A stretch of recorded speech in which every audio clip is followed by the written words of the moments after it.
Ugh. Ah! This really hurts, doesn't it? Dang, how could that become so bad?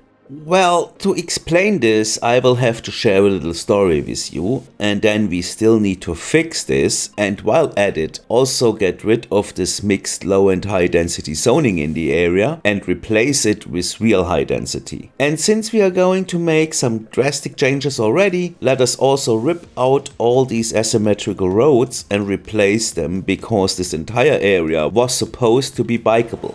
Before we can act though, we need to identify the real root of this problem, and this requires a deeper understanding of how the city Skylines traffic AI actually operates. Welcome everybody to the wonderful city of Drakken, which recently went through an unintended stress test. I'm Drakkens, and I want to use this special occasion to show you how to really fix traffic once and for all. Now, before we can dive into the actual fixing, you will need some context on how I play the game, what this city is about, and how the situation came up. You see, Drakken is a big city. Not the prettiest, but it normally does not have such issues. Contrary to a lot of other people which rather build offices to prevent traffic, I love going the exact opposite route. Produce tons of goods and then planning and building a rock-solid logistics infrastructure into the city to get them all distributed or exported. Which is why this city was built with despawning turned off entirely, so basically playing hard mode from its humble beginnings on.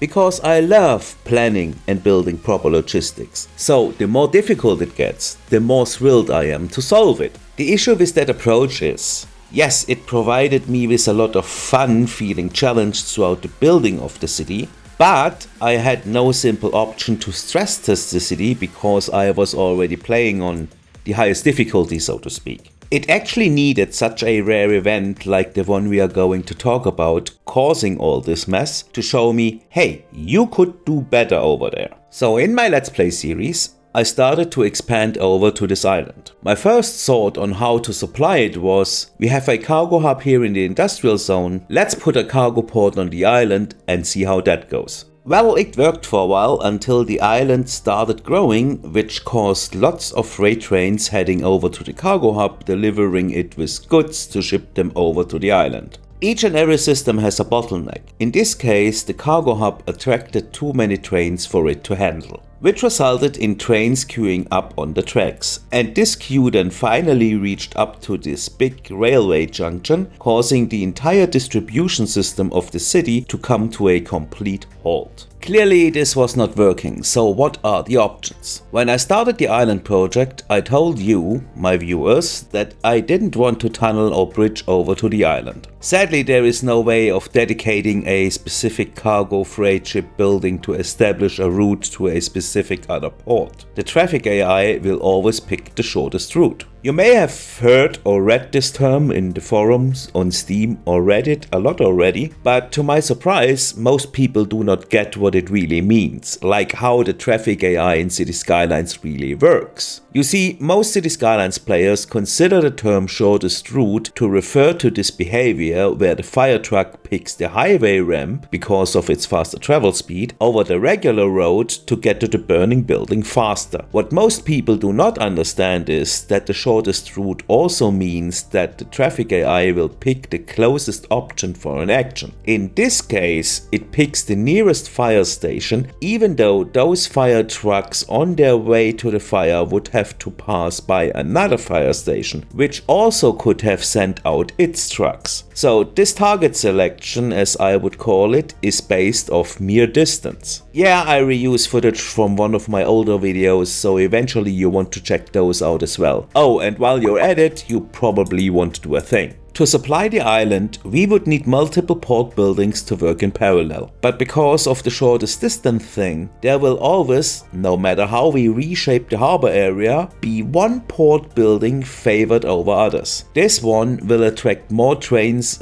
or trucks than it can handle, and thus causing a big traffic issue in its surroundings. Let's say, just hypothetically, we would have solved this.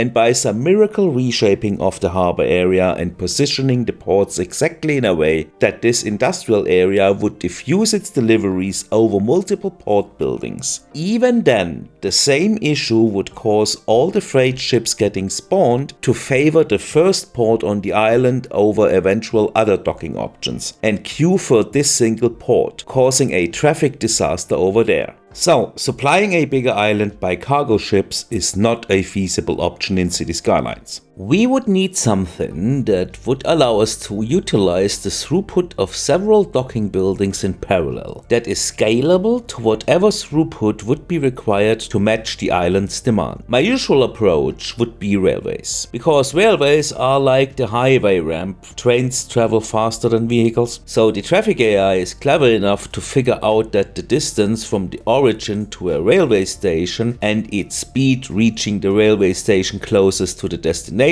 is actually faster than getting there by road. Actually, I designed parts of the city around this concept. For highways, still could be viewed as the fastest route because trucks would not have to get to the station first, and same on the receiving end, so increasing the distance traveled by road often ensures that the AI picks rail over road. Well, that's the case if you put your railway stations right within the industrial area, where you actually should put them just to also level up your industry. Anyway, consider the island situation solved. Important for us now is the situation we have in the city. Our commercial zones deprived of goods, the railway system again operational, now pumping goods over into the city. This created the traffic issues I showed you at the beginning of the video. The rail system worked as intended. The local distribution though created this chock-a-block traffic situation, so we need to figure out where the bottleneck is. The cool thing about this is, should we be able to fix it, then the general flow of traffic in the area would be much better under normal conditions as well. So I studied a few hundred trucks and tried to figure out how the placement of the stations and the shortest route thing affects the vehicle spread. But due to some delivery trucks serving multiple buildings, creating a real map of each station's area of service got pretty blurry. Turns out, Monumental Station is our laziest one.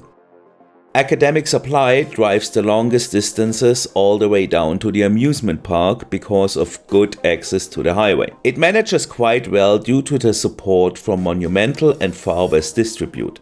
Far West Distribute actually taking care of just this little area, but that is going to change in the future. Old Town and Hillside are keeping up pretty chill due to servicing areas with a high concentration of offices.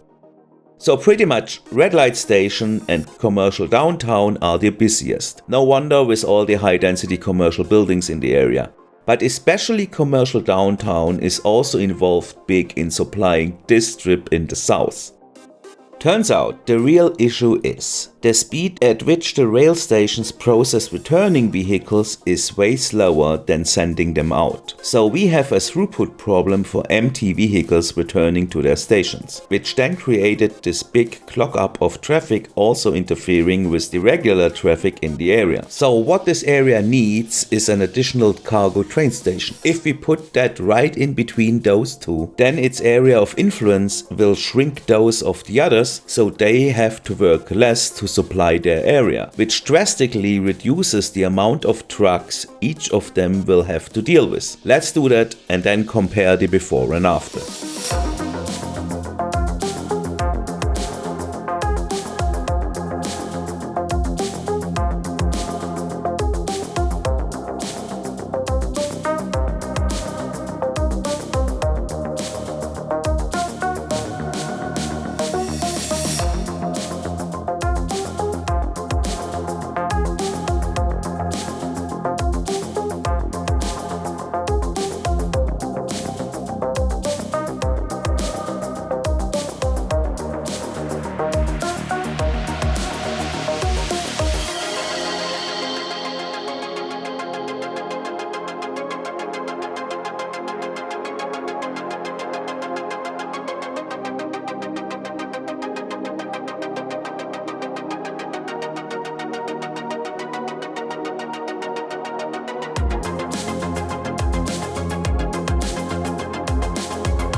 Okay, I kept the time-lapse rather short this time, for it was really shaky. Working below the highway requires lots of changes in camera angle and such, so I just picked the most essential and steady parts. Because if you are watching my channel, you probably already know how to do all that. I found myself cleaning up a lot off camera just to get all the details right, which I'm going to show you in a moment, but now I just switched back to before the build to point out some stuff that is important to remember before we are looking at the final result. Commercial downtown had this connection to this part of the commercial zone through this tunnel before, which was less ideal. Not only because it is now supposed to be served by our new Parkside station, but also because remember that commercial downtown is also serving parts on the other side of this hill, which actually forced trucks to drive around the station on the higher ground to reach the road which leads back to the station. So when moving the station, I made sure it had a road connection to the other side this time to avoid such unnecessary traffic. If possible, always keep routes short, because the less time each vehicle spends driving around, the less traffic you will have in your city overall. Also, we make better use of the limited agent count of the game. So as you can see, I spend a lot more time on the rail network, getting the distances right and also pillar placement and all such stuff, and then also did a complete rezoning, ending up with way more high density to be served by our new station than the area had before, and we have our bicycle roads everywhere. Now let's check traffic. Yep, all gone, and traffic flow percentage is at a solid 85%. Thanks for watching guys, stay safe, until next time,